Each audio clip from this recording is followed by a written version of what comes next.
¿Qué tal? Bienvenidos a todos los que nos siguen en estas transmisiones de la región Centro-Occidente. Soy Virginia Rangel y bueno, para mí es un gusto estar platicando el día de hoy con el contador público Mario Rizo.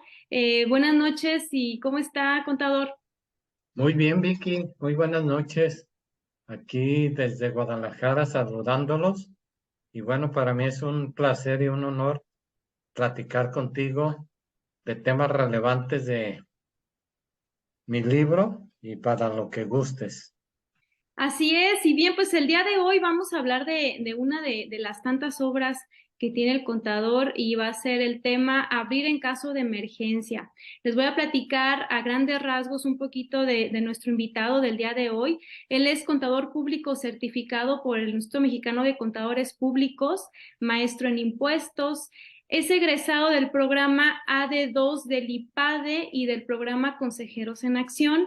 Tiene 35 años de experiencia, miembro activo del Colegio de Contadores Públicos de Guadalajara y bien, pues es escritor de varios artículos en revistas reconocidas a nivel nacional e internacional. De igual manera es expositor, conferencista a nivel nacional e internacional, catedrático, escritor de varios libros y bien, pues hoy hablaremos de uno de ellos, que el título es Abrir en caso de emergencia.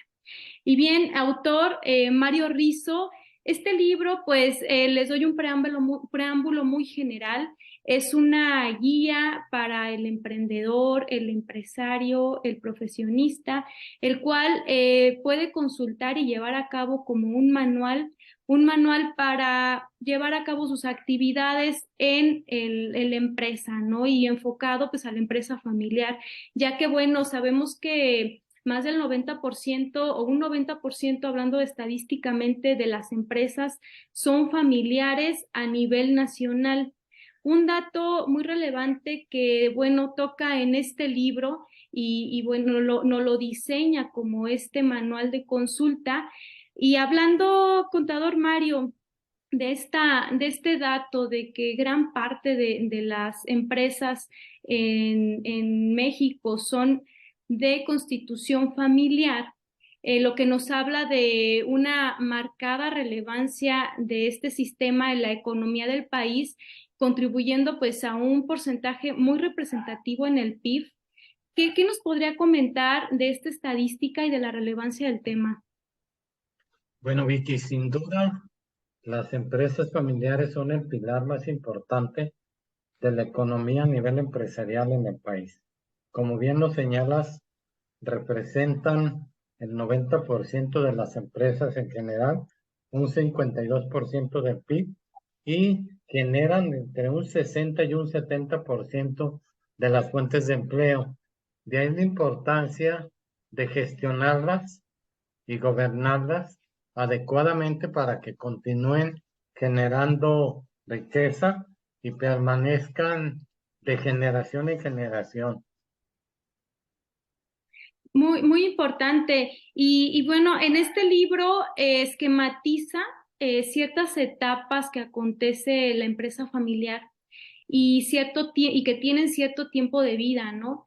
¿Qué considera o qué es lo que determina este crecimiento y desarrollo de la empresa, así como esa permanencia en el tiempo? Bueno, mira, sin duda las etapas de una empresa familiar las podemos clasificar en cinco. Primero es la etapa fundacional, ¿sí? Donde prácticamente el fundador toma todas las, vamos a decir, decisiones y gran parte es el hombre orquesta. Ahí puede haber una debilidad muy importante de no pasar a la siguiente etapa por una crisis por falta de delegación. Es muy común que prácticamente todo gire sobre él. La segunda etapa es donde los hijos se incorporan a colaborar en la empresa familiar. El nivel de riesgo importante ahí es que no compartan la visión, que uno quiera innovación y otro quiera conservar la tradición. La tercera etapa ya empieza la incorporación de nietos, ¿sí? Y esta etapa es muy importante que la empresa ya llegue con un gobierno, tanto en la familia como un gobierno corporativo en la empresa. De lo contrario, su probabilidad de continuidad es relativamente baja. Te platico, de cada 100 empresas familiares que nacen, el 70% muere en el cambio generacional y solo un 10% pasa a una tercera generación y de un 3 a un 4% a una cuarta. Y son contadas las empresas que llegan a ser centenarias y que ya prácticamente pasaron por estas 4 etapas. Y la base para mí es que llegaron a través de un gobierno corporativo profesional y una familia que tiene un protocolo familiar.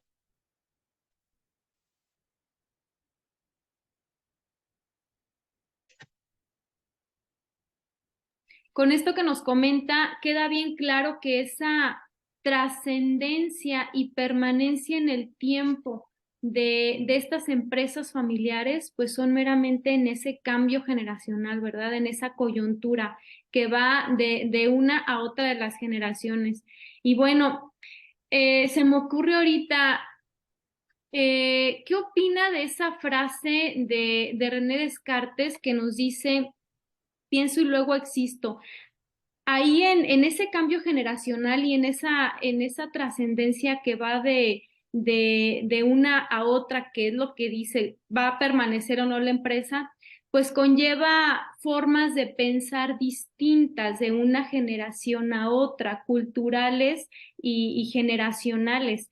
Entonces, esta frase de René Descartes que dice, pienso, luego existo, frente al manejo de una inteligencia emocional en la actualidad, en tiempos actuales, en- nos podemos fiar solo de la razón y la lógica, siendo que es común que las cuestiones afectivas movilizan antes de tener conciencia de ello. Me refiero, por ejemplo, vemos un oso y de momento nos sentimos miedo y corremos. Esta reacción emocional y que difiere de generación en generación por cómo percibimos las situaciones, cómo se aterriza en las relaciones que se dan en una empresa familiar a la hora de tomar decisiones y de dirigir una empresa. Muy profunda tu análisis, Vicky. Mira, siguiendo con la frase de pienso y luego existo, lamentablemente en la práctica de la empresa familiar, eh, antes de pensar existo. Y yo creo que es una de las partes fundamentales que falta concientizar tanto a los fundadores como a los sucesores de que primero hay que pensar y luego existir. Y lo llevo en un tema de sucesión a la práctica. Generalmente una sucesión de fundador a segunda generación nunca es planeada o muy pocas veces es planeada. Y es una de las principales causas de muerte de una empresa familiar. Si yo me dedico a pensar y le agrego, como en mi segundo libro de la serie que tengo en el instituto, que se llama Planear, Jugar y Ganar. Siguiendo esa lógica, pienso, planeo, ejecuto y de esa manera existo.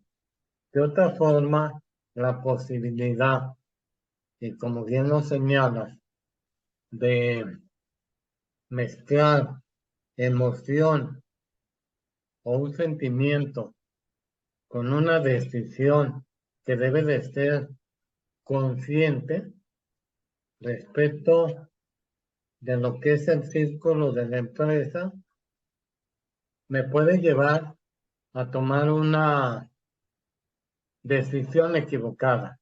Y lo voy a plasmar más en un ejemplo muy sencillo que me gustaría que luego tú me dijeras si queda claro. Si yo, como padre de familia, me llevo mis asuntos de familia a la empresa, estoy perjudicando a la empresa y a la familia. Y lo pongo en un caso muy sensible, partiendo de un sentimiento o de una emoción de amor, sentimiento de amor, de querer proteger a mis hijos. Me los llevo a trabajar a la empresa, pero no tienen las capacidades para desarrollar el puesto.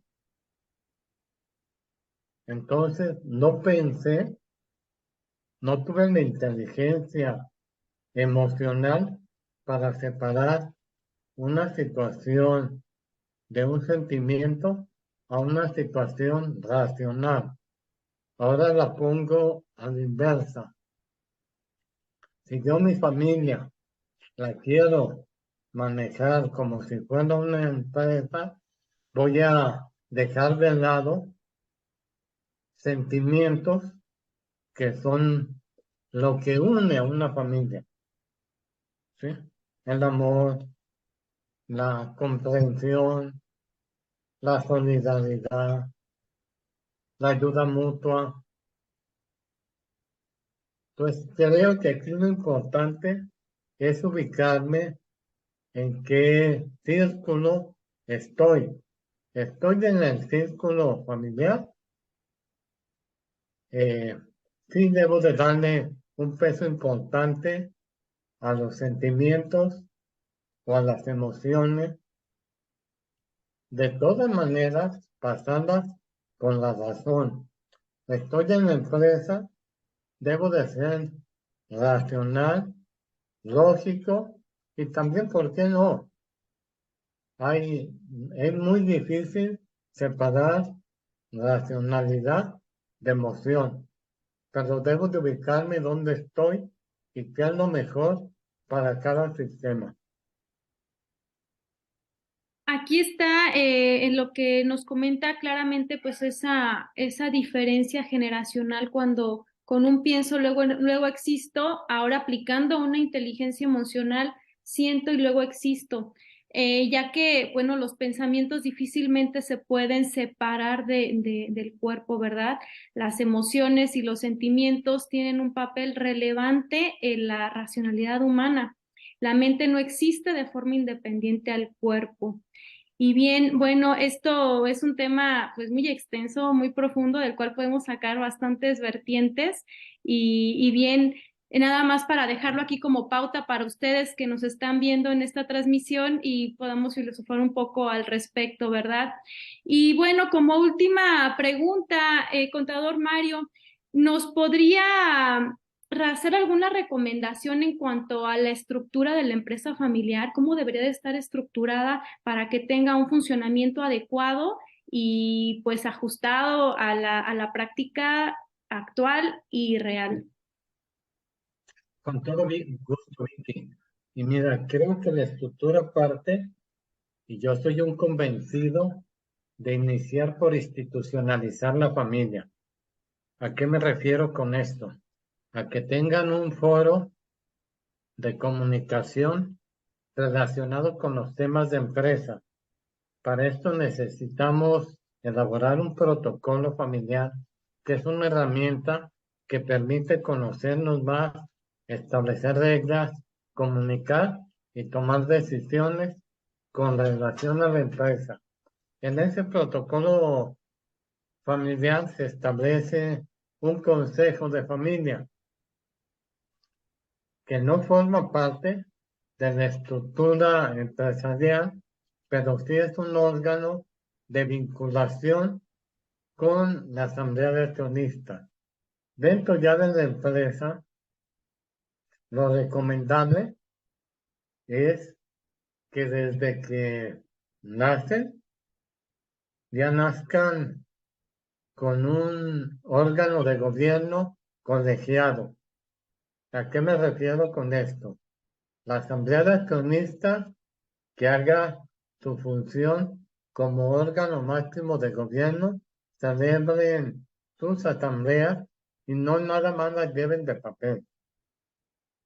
Segundo, que tengan un consejo, puede ser consultivo en la primera etapa, donde inviten a uno o dos consejeros independientes que les ayuden con una visión y una aportación de valor fuera de conflicto de interés y no con la cachucha de padres de familia o dueños. Y tener bien separado cuáles son funciones de consejo que son estratégicas, de evaluación, de monitoreo de riesgos, de evaluación del director y del director hacia abajo que ejecuten la estrategia que se hubiera aprobado en el consejo. No importa el tamaño de la empresa, lo que importa es que estén bien separadas las actividades de gestión, de administración y de propiedad. Indispensable la estructura en una empresa familiar, sea el tamaño que sea, para que cada quien conozca cuáles son sus funciones, ¿verdad? Esa descripción de puestos, el tema de la propiedad bien importante. Y bueno, pues muchas gracias, contador Mario. Esto ha sido solo un preámbulo, una embarradita de lo que trata este manual, esta guía que pues te sirve para todos, porque al final de cuentas es la base de la empresa, la base de la estructura, y sin una buena estructura en la empresa familiar, pues todo no se puede llevar a cabo las operaciones como debe, y no hay un funcionamiento adecuado y no se obtienen los resultados que todos esperamos. Pues bueno, contador Mario, si algo más que agregar o que comentar. Sí, con todo gusto, Vicky. Partiendo de la estructura para que todavía quede más claro. Es muy importante en una empresa familiar que haya una confusión de roles, ¿sí? Como es una misma persona, es dueño, es presidente del consejo y es director general, debe de saber representar cada uno de esos roles de manera independiente. No puede ser el rol de director igual que el de dueño, ni lo mismo que de consejero. Pues es importante conocer el rol de accionista o dueño, el rol de presidente de consejo y el rol de director para lograr que la empresa obtenga mejores resultados y mejore su funcionalidad. Claro, esa separación de actividades, descripción de puestos, identificando qué le corresponde hacer a cada uno. Bien, pues muchas gracias, contador. Ha sido un placer charlar con usted en estos minutos de esta obra, y pues no se la pierdan. Ahí está en la edición del Instituto Mexicano de Contadores Públicos, en nuestro libro Abrir en caso de emergencia. Yo creo que no solo en caso de emergencia, sino antes de, ¿verdad? Exactamente, y buen punto que comentas, Vicky, porque el caso de emergencia, partiendo de la frase que comentabas, es existo, luego pienso, y en un caso razonado es pienso y luego existo. En este caso, el libro nos ayuda a ver un tema y anticiparnos a un posible problema que puede ocurrir en cualquier tipo de empresa, pero va más enfocado a la empresa familiar. Así es, una parte muy importante de nuestra economía, la empresa familiar. Y bueno, pues esto es todo por la transmisión de hoy. Soy Virginia Rangel, ha sido un placer estar con ustedes y muchas gracias, contador. Nos vemos en la próxima para presentar alguna de sus otras obras. Con todo gusto, Vicky. Un placer para mí. Me gusta mucho compartir y sobre todo a mis colegas y a la región. Bueno, pues aquí nos vemos pronto y no se pierdan la próxima transmisión de la región Centro-Occidente. Buenas, hasta luego. Buenas tardes.